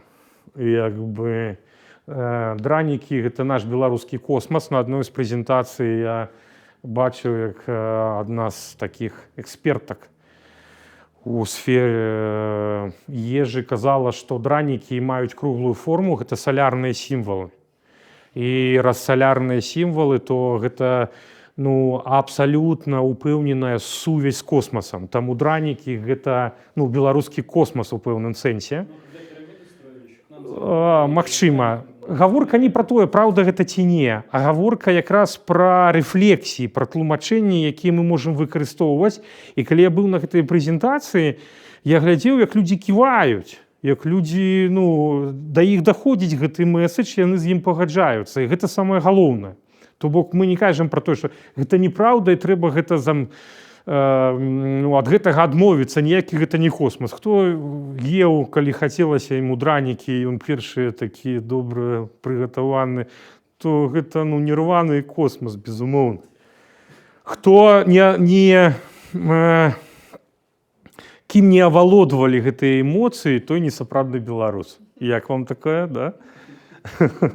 Як вам Ілон Маск, или як там, да? Тым не менш, як бы вось калі браць вось гэтыя характарыстыкі кваснога ці бульбянога патрыятызму, то дранікі гэта адзін з важнейшых элементаў, бо дранікі сіла кажуць, што дранікі гэта культура нейкай керамікі, дранікі гэта смачная акцыя, якую праводзіць хто? Бульбяная нацыя. Як прыгожа гучыць, правда? Бульбяная нацыя. І вось яшчэ куча такіх сімулякраў. Гэта білборд, які вісеў каля аэрапорта Віленскага. I love дранікі, welcome to Беларусь. Хто гэта павінен прачытаць? Калі па-ангельску, то гэта значыць замежнік, які ехаў з вільнюскага аэрапорта ў Беларусь. Але ў ангельскай мове слова дранікі няма. Ёсць шмат сваіх варыянтаў, там кейкі, розныя панкейкі там, і гэтак далей, але дранікаў няма. То значыць, гэта не на замежніка, да? Безумоўна. Але і хаш-браун мне таксама падабаецца, асабліва ў асобным канверціку, раніцай, у гэтым ёсць сэнс. Але мы кажам пра іншае. Гэта прыклад каргаізма, карга-культа. Калі для ўласнага грамадства, бо ніхто іншы не зразумее, толькі беларусы, але на мове заходняга гегемона. Да? То бок, памятаеце, як на лейблы там не толькі ад джинсаў, на любыя ў Савецкім Саюзе напрыканцы, проста там выразалі што-небудзь замежнае, наклеівалі сюды, потым хадзіў Адзідан, Абібас там і гэтак далей. Галоўнае, каб гэта было па-ангельску. Таму што гэта каргаізмы, каргакульты, і гэта такі прыклад. І цікава, што выстрэльваюць менавіта дранікі ў гэтым каргаізме, каб ён быў зразумелы. Гэта значыць, што гэты сімвал павінен спрацаваць. Ён зразумелы ўсім. І дранікі гэта такая цікавая праблема, таму што глобальна гэта такая паўсядзённая ежа, якая не была такая ўжо моцна распаўсюджаная. Калі мы возьмем палявыя матэрыялы, этнаграфічныя тэксты, то дранікі, калі называюцца, то яны не першыя, не другія, не трэці. З розных прычынаў. Па-першае, гэта розныя блюда з хлеба, там кашы і гэтак далей. Па-другое, гэта мясныя. А па-трэцяе, яшчэ дранікі гэта тэхналагічна складанае блюда. Бульбу трэба аблупіць, бульбу трэба падраць, бульбу трэба потым ужо пасмажыць. А можна было ўзяць проста бульбу, закінуць у чыгунок, паставіць у печ, а кожны сам гэтую лупіну сабе здыміць, а лепей увогуле не здымаць. Зараз кажуць, што гэта ачышчае супер, і ў гэтых лупінах больш за ўсё там калія, магнія, вітамінаў В, С, Д, Е больш, чым ва ўсіх іншых, там, нават у коробках з вітамінамі, якія ў аптэках прадаюцца. Але тым не менш, блюда было характэрна для ўсяго рэгіёна, хоць і мела назвы зусім розныя. Калі браць літаратуру, то фактычна першае, дзе сустракаецца, гэта ў аповесці «Міколка паравоз». Дранікі, блінцы, дранікі або тушаную капусту. І ў гэтым ёсць пэўны сэнс. А хутчэй за ўсё, дранікі, як вось гэты стандарт, ён выйшаў недзе з Палесся, такое там Хойніцкі, Калінкавіцкі, нешта такое раёны, таму што мы бачым гэта і ў прапагандысцкіх нарысах 52 год там пра дранікі, і супрацьстаянне украінскія галушкі і беларускія дранікі. Вось гэта такая ўжо этнічны сімвалізм, да, падзел ежы па прынцыпу і будаванне мяжы, не то такі слуп пагранічны. Вось тут галушкі, а тут дранікі. Але пры гэтым, калі мы возьмем, напрыклад, даследаванне этнографаў 50-52 года Грынблата і Малчанова, якія там у Хойніцкім раёне вывучалі, то там яны пішуць, што дранікі выкарыстоўваліся. Але як адно з шэраговых блюд з бульбы, якіх было даволі шмат. Просто там апісана і ўсё. Пры гэтым ужо ў 68 годзе у вельмі важнай, такой, я б назваў гэта такое першае сінтэтычнае выданне этнаграфічнае матэрыяльная культура беларусаў, Малчанова, якая стала легендай беларускай савецкай этнаграфіі, напісала цэлы шэраг такіх важных фундаментальных прац пра беларускую вясковую культуру. Там ужо праз 15 год на падставе у тым ліку і гэтых матэрыялаў яна фіксуе дранікі, картофельныя бліны, излюбленае нацыянальнае кушанне беларусаў. І, магчыма, вось гэты месседж, гэта была першая важная кніга па беларускай этнаграфіі. Усе, хто так ці інакш пісаў пра беларускую культуру, выкарыстоўваў матэрыялы беларускай культуры, пісьменнікі, літаратары, энцыклапедысты, навукоўцы і гэтак далей, яны маглі выкарыстоўваць гэтую кнігу, тым больш па тым часе яна там амаль 3000 экземпляраў. Тыраж быў для БССР, ну, як бы такі навуковай кніжкі вялікі. І магчыма, што вось гэтыя месаджы яны маглі аказваць ужо ўплыў. Да? Раз у кнігі пра матэрыяльную культуру ўсіх беларусаў напісана, што гэта излюбленае блюда, то гэта потым пачынаюць выкарыстоўваць, і, магчыма, гэта стварае такой стэрэатып. А потым ужо праз 20, 30, 40 гадоў мы ўжо прызвычаіліся і разглядаем, што дранікі – гэта беларускі космас, і ад яго нам нікуды не дзецца. У 62 годзе слова дранікі пападае ў слоўнікі, а там, дзе слоўнікі, там рэдактары, там людзі, якія працуюць з тэкстамі і выкарыстоўваюць, якія шукаюць, абапіраюцца. І гэта такая легітымізацыя дранікаў у пэўным сэнсе, такое навуковае, літаратурнае, філалагічнае і шмат яшчэ чаго. І вось, калі там у 68-м праз год ужо Васіль Быкаў пачынае у аповесці Сцюжа і Сотнікаў, ён выкарыстоўвае, ужо дранікі з'яўляюцца як вось апісанне там беларускай досведа гэтых людзей. Папулярная культура, сучасная, якая выкарыстоўвае дранікі і абагулівае. Гэта самы вялікі дранік, які быў, ну і яго варыяцыі. І вось гэта мне вельмі падабаецца, вось гэта серія «Я люблю Беларусь», дзе дранік у выглядзе сэрца. Там ёсць розныя варыяцыі, калі хто бачылі. Там... Але, ну, вось я заўсёды, калі пра гэта кажу, што вось памятаеце, было там савецкім «А вместо сердца пламенный мотор», да, вот эта песня инженерная, что мотор там все работает, там механизм идет, инженерное, технологичное, то тут у человека замест сердца драник. Причем, ну, калі он уже теплый, ці холодный, он такие уже там мамэзя такие, як бы, ну, и что может досягнуть человеку, у якого замест сердца драник? Ну, якія тэхналагічныя прорывы, якія, не ведаю, там, Теслы, подвиги, нешта яшчэ. Ну, про безбульбу, да, нанобульбу. А, ну да, бачите, вы уже даете отказы, я уже в наступной лекции буду выкарыстоўваць. Поменяю слайды, как от сердца драніка у нанобульба. Глядите, як працуе. Это значит, что эффект есть от гэтага ўсяго. Элітарная культура таксама працуе. Вось вам гэтай серыі знакамітага нашага дызайнера Цеслера, да?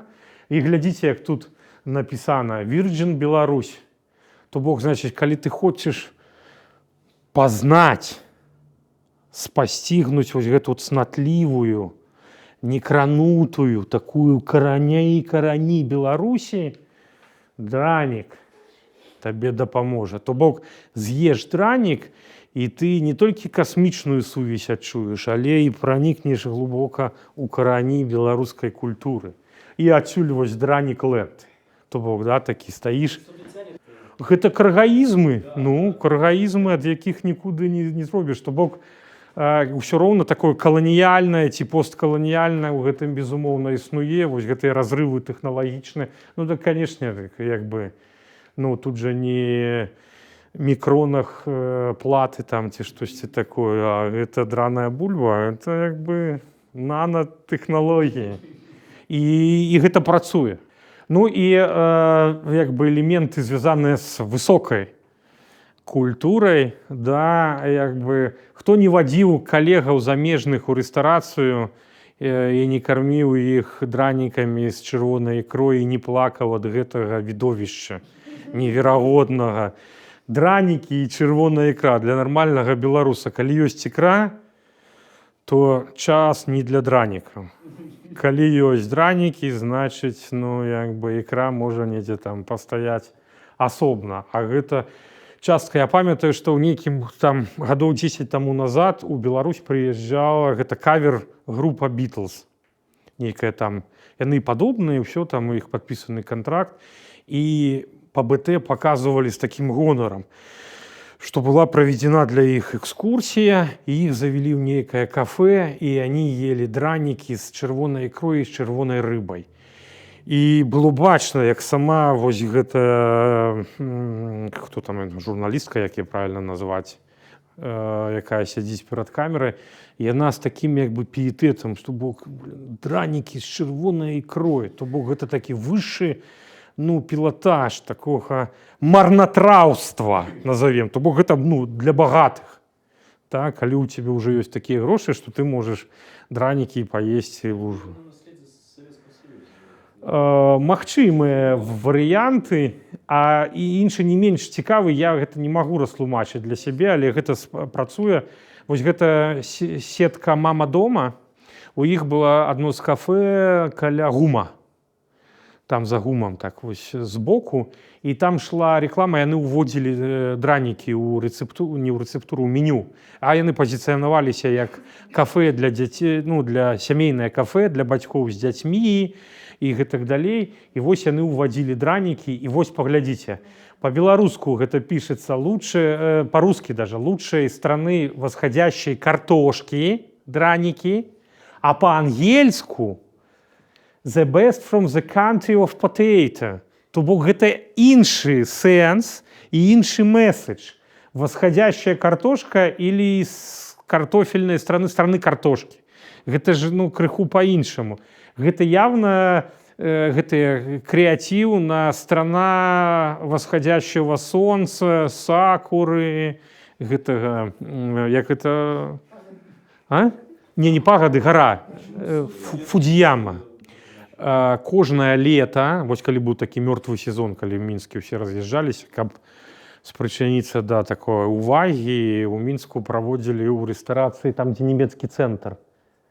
Вестфалія, ён раней называўся, гэтым рэстаране, фестываль спаборніцтва па падрыхтоўке драніх бургераў. То бок збіраліся розныя там шэф-повары, людзі, глядзелі, як дранік бургер зрабіць там. Ну, пасмажыў 3 драніка, палажыў паміж імі кусок мяса. Дранік бургер. Але вось, ну, вось такое стварыць, для гэтага трэба, ну, каб у мікс бульба-фьюжн у галаве быў такі добра падрыхтаваны. Гэта такой цікавы таксама варыянт. Ну і самы такі, на мой погляд, у гэтым такім ланцужку, гэта дранік фэст у Магілёве, дзе яны проста звязалі там НЛП, прымардыялізм, ідэнтыфікацыю, геаграфію.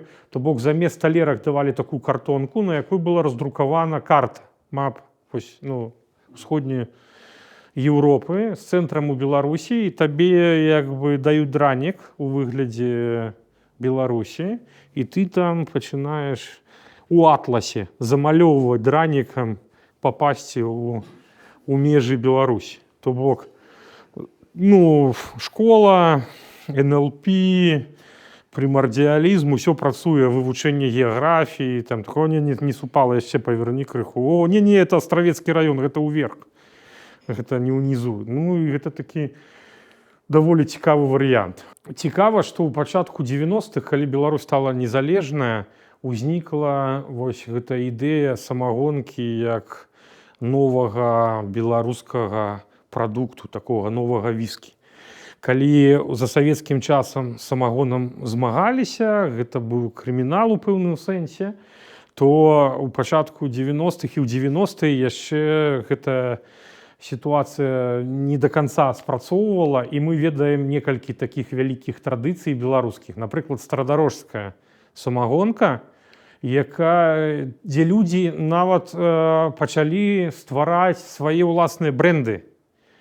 Бо яны чакалі, што дзяржава дасць дазвол на свабодны, як на ўкраіне, свабодны продаж самагону, і людзі рэальна распрацоўвалі вось гэтыя этыкеткі, якія можна было адразу наляпіць. І там типа з пагребоў пана Сямёна Алелькі Слуцкага, там з рознымі такімі варыяцыямі, якія рэальна існавалі, людзі іх раздрукоўвалі і пачыналі выкарыстоўваць, пака гэта не забаранілі.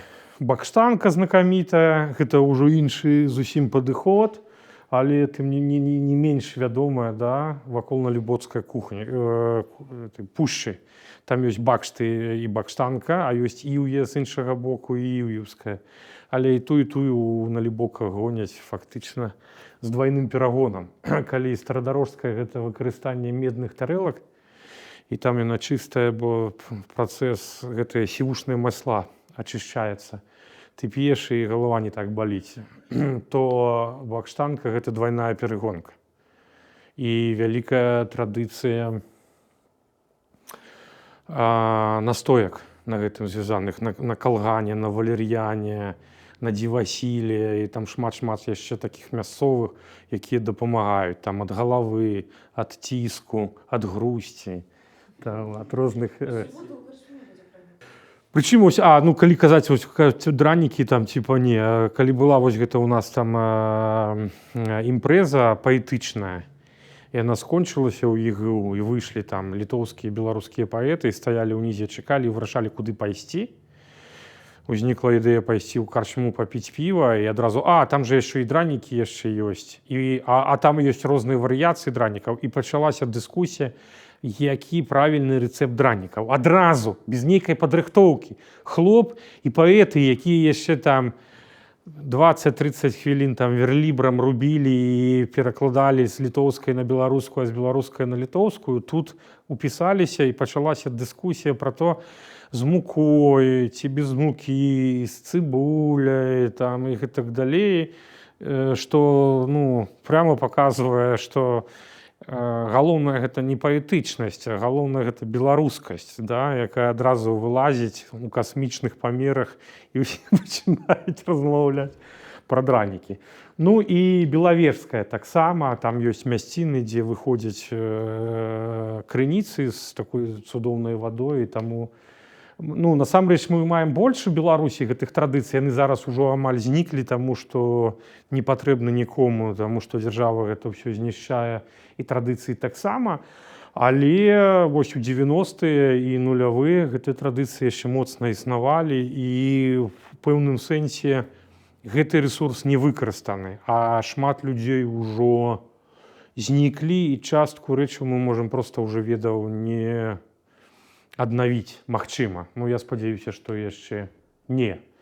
І такія вось гэтыя перасэнсаванні, вось вам якраз і карчма, Аксана, якраз увесь набор ёсць для вас пра ўсе гэтыя бульбачкі і так далей. Типа, калі садзілі, капалі бульбу, гэта была частка працоўнага вопыту, які частка працоўнага этыкету глыбокіх пластоў беларускай культуры, якія да сённяшняга часу аказваюць уплыў на нашу працоўную этыку.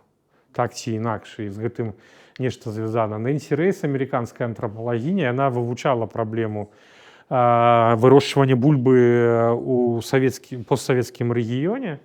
Яна напісала цэлую серыю там артыкулаў, прысвечаных бульбе. Яна лічыць, што бульба дапамагае быць аўтаномным ад дзяржавы. І на прыкладзе палявых матэрыялаў, там паказвае проста цудоўныя рэчы. Там у Маскве яна брала інтэрв'ю у сям'і банкіраў, якія у выходныя едуць сабе на дачу і апрацоўваюць там бульбяны агарод. Таму што і тлумачыць так, што як бы банк банкамі, фінансы фінансамі, потом хоп дэфолт і ўсё знікне, а бульба вырасце і зімой заўсёды будзем як бы накормлены. І такая як бы логіка, якая дапамагае быць упэўненым нават у такіх сітуацыях, калі можа адбыцца што заўгодна, але бульба дапамагае быць такім незалежным, упэўненым і так далей. Бульба-срач як спецыфічны беларускі элемент не проста так называецца. І калі ты проста скажаш каму-то, ай, там сёння чытаў пра бульба-срач, нікаму з беларусаў не трэба тлумачыць, што гэта значыць. Абсалютна ўсе разумеюць, і гэта частка, прычым гэта менавіта не проста срач, а гэта такі, ну, асабліва беларускі. Асабліва беларускі. Да? Фестывалі бульба-муві, якія таксама, да? Ну, нейкія палітычныя канатацыі. І вось, калі у 2020-2021 годзе беларус па паходжанню з Расіі лінгвіст Антон Сомін, ён выдаваў тлумачэнні пра тое, што адбывалася, якія словы, там 12 галоўных слоў, там шуфляда і таму падобнае, бульба таксама попала для расіян. Тлумачэнне Беларусі ў 12 галоўных словаў, у гэтым ёсць нейкі сэнс. Хавайся ў бульбу таксама не проста так, да? Вось як вырасце гэтая батва, можна прысесці, і хлоп нічога не відно. Экзаэтнанімічная назва бульбашы, якая насамрэч даволі такая пагардлівая, і ёсць цэлыя серыі розных, у пэўным сэнсе нават бульбасрачы, пра тое, ці трэба, ці патрэбна пагаджацца з гэтым. Напрыклад, ёсць знакамітая экспертыза філолагаў Акадэміі навук, якая кажа, што вось гэты тэрмін гэта абразлівы, вось гэты тэрмін пра нашых усіх суседзяў гэта абразлівы, вось гэты тэрмін не буду называць, ён абразлівы, а бульбашы ён нейтральны. То бок у ём ёсць канатацыя абразлівая, але галоўнае ён нейтральны. Типа хлоп, ну, экспертыза, якую правадзілі, і гэта таксама справакавала яшчэ одну дыскусію, можна пашукаць і паглядзець, якіх даволі шмат, пра тое, як на гэта рэагаваць. Але антрапалогія не вывучае, да, этналогія каштоўнасна. Гэта падабаецца мне ці не падабаецца. Мы разглядаем то, як гэта рэальна функцыянуе і як на гэта людзі рэагуюць. Ну і як бы, да, і каліноўскія дранікі класічна аб'ядноўваюцца, і ў гэтым няма ніякай праблемы. Прычым зараз мы да гэтага прызвычаіліся, як гэта адкрывалася, то все пра гэта размаўлялі, усе хадзілі, рабілі фотачкі там з рэцэптурай на гэтых меню, тут вот дранікі, тут аповеды пра Каліноўскага і гэтак далей, што таксама паказвае на існаванне нейкіх такіх кропак, якія дазваляюць такія розныя рэчы разам звязваць. Ну і такія абагульненні, я яшчэ іх назваў смелыя высновы, таму што гэта хутчэй такія ідэі, а не дакладныя абсалютна навукова высновы, яны яшчэ патрабуюць даследавання, але тым не менш вербалізацыя дазваляе далей больш эфектыўна з гэтым працаваць. Першае,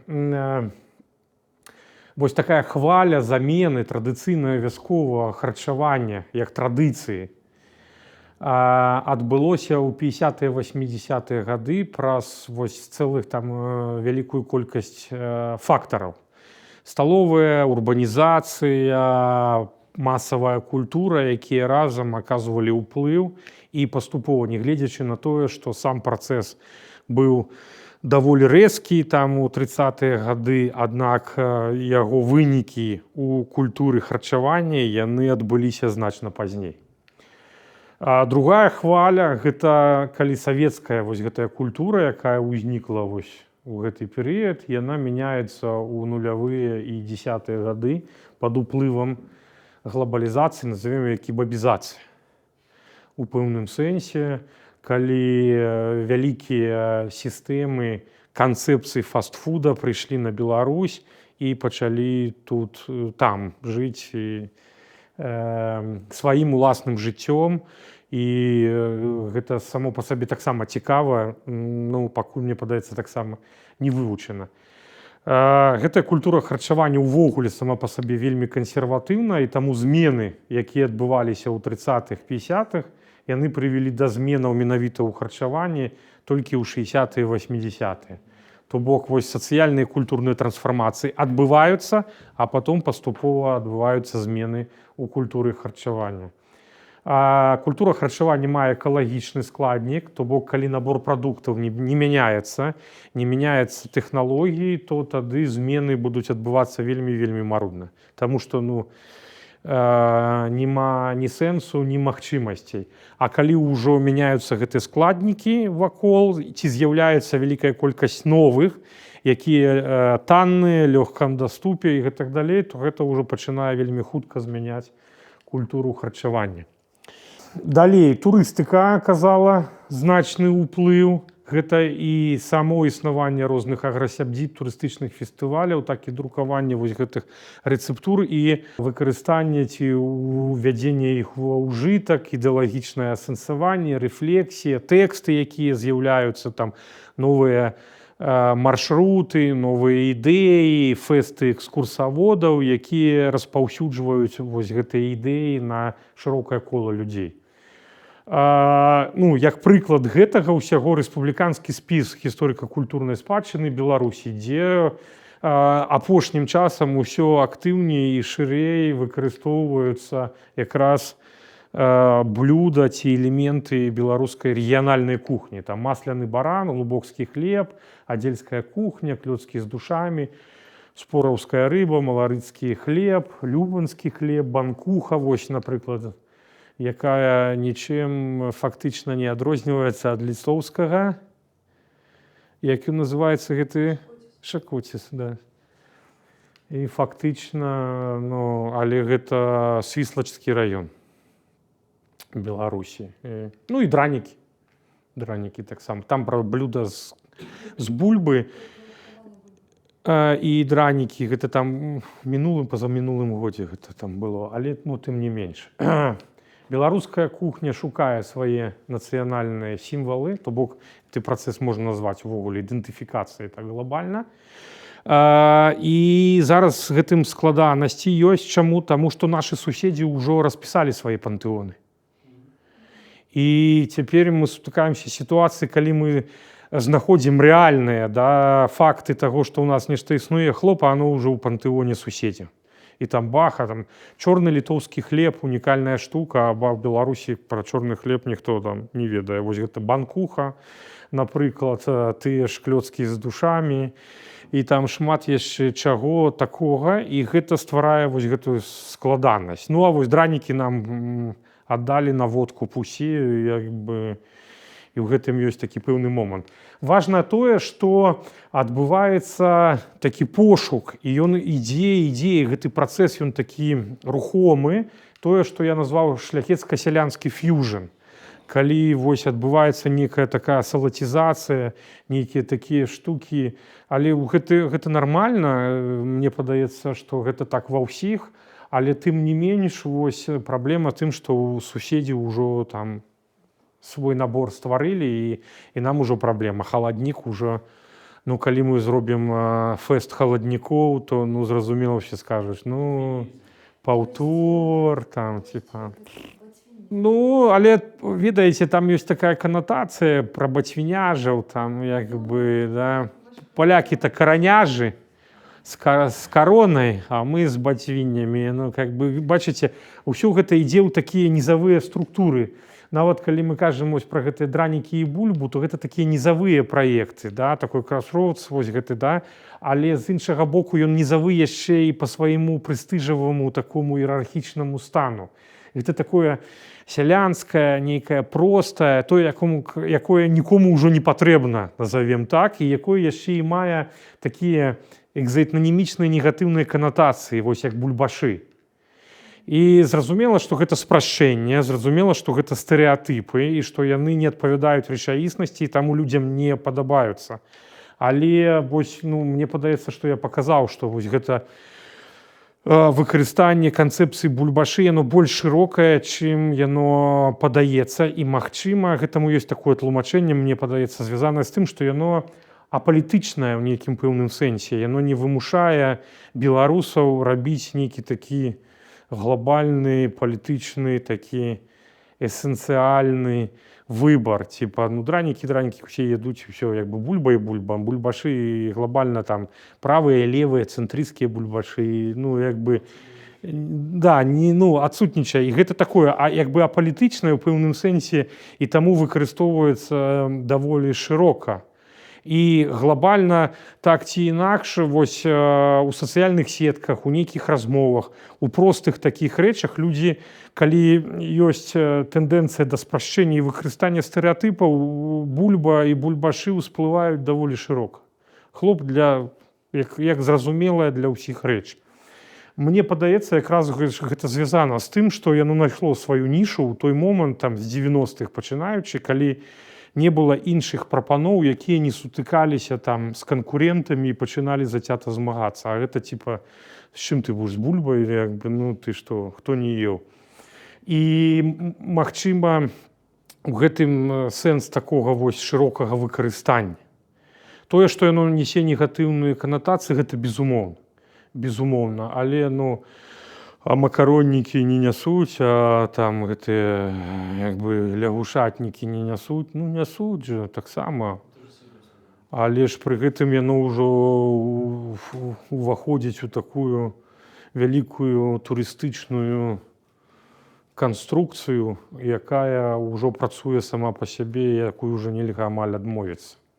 Ну і мне падаецца, што зараз мы знаходзімся на этапе, калі адбываецца новая хваля зменаў, якая ўжо звязана не столькі з глобалізацыяй, колькі з існаваннем сацыяльных сетак як асобнага феномену, калі уяўленне пра здароўе, ЗОЖ, пра нейкія там рэчы, яно таксама аказвае ўплыў на новыя практыкі ужывання харчавання, і якое зараз таксама мяняе нашы варыяцыі. Ну, а асобна, гэта вельмі цікава, гэта паразважаць пра міграцыю і традыцыі харчавання, дзе з аднаго боку гэта можа быць якраз такім сродкам для захавання і спасення, такое дастаць тое, што ты там прывёз з хаты, як зараз робяць, да, там зефір, цукеркі, згушчонку. І гэта такая не проста канцэнтрыраванае салодкае малако, а канцэнтрыраваная радзіма, нейкая этнічнасць, нацыянальнасць і нешта такое прымардыялісцкае, якое дазваляе захаваць пэўную частку там сябе як беларуса. Але з іншага боку мы разумеем, што мы знаходзімся ў сітуацыях, дзе іншыя крамы, іншыя наборы прадуктаў, іншыя традыцыі, якія мы не ў стане адмовіць, таму што мы жывем у гэтых грамадствах, мы пачынаем іх выкарыстоўваць. Па-першае, мы да іх адаптуемся, а потым мы пачынаем іх адаптаваць да сябе. І вось бы падаследаваць і гэтыя рэчы і паглядзець на канкрэтныя працэсы, якія адбываюцца тут і зараз, было бы вельмі цікава. І, ну, гэта яшчэ чакае свайго даследчыка. Дзякую.